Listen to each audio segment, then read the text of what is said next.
Ate,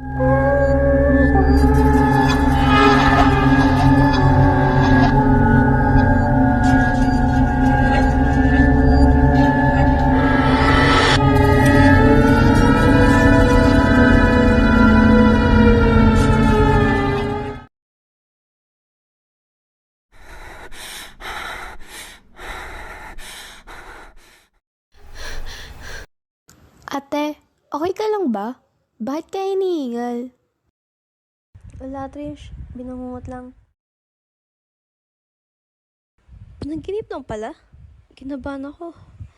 Parang iba pakiramdam ko dito. Bahala na. Mag-aayos na lang ako para makapasok ng trabaho. Hoy, late ka na sa trabaho.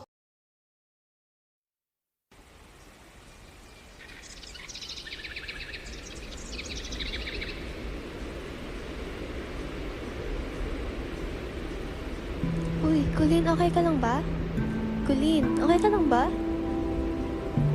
Ang weird lang. Kasi 2 years ko na siyang kasama dito sa store. Pero ngayon ko lang siya nakita umiyak ng ganito. Kakwento niya rin sa akin na nag-OT siya. Mismong whole day siya nagtatrabaho kasi sa kanyang umaasa yung pamilya niya.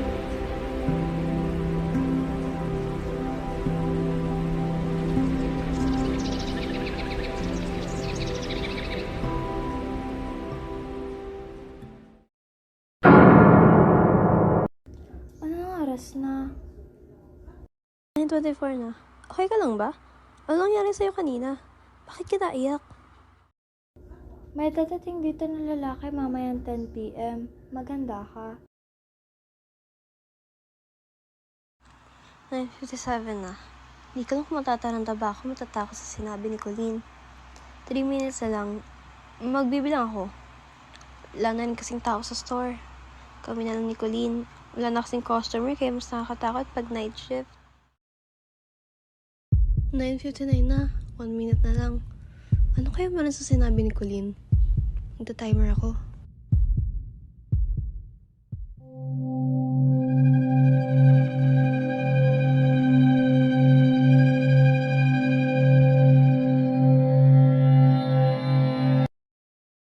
Si Colleen? Nasaan si Colleen? Yung lalaki. Nasaan naman yung lalaki?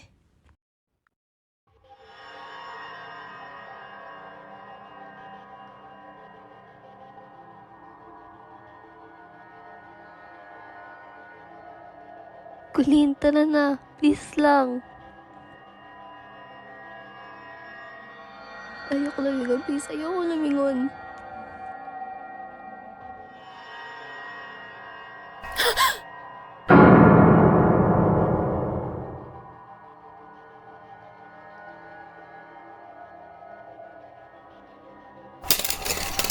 Pasensya na, Colleen. Mas unahin ko sarili ko.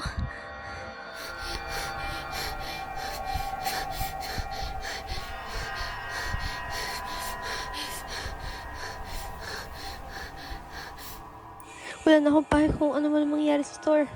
Basta ligtas ako. Ah! Nasa yung cellphone ko. Nasaan?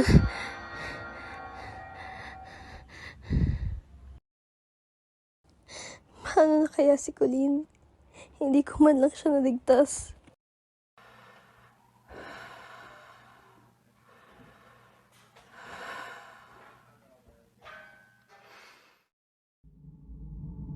Hindi ako pamilyar sa lugar na to. Mukhang abandonado. At yung lalaki. Sino ka? Huwag ka lalapit. Magtatanong lang po, alam niyo po ba kung saan yung papuntang Antonio Street? Babae yung boses niya pero sa siyang lalaki. Tama na. Tama na!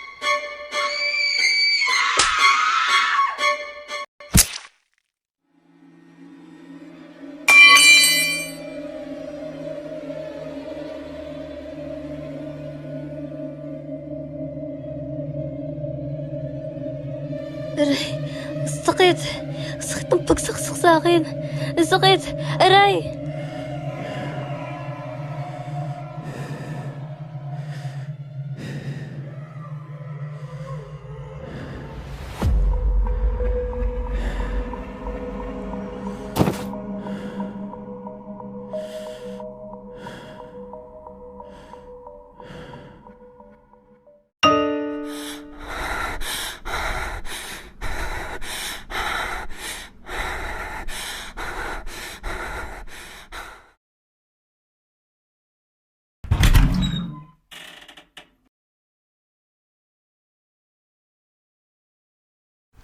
Guys!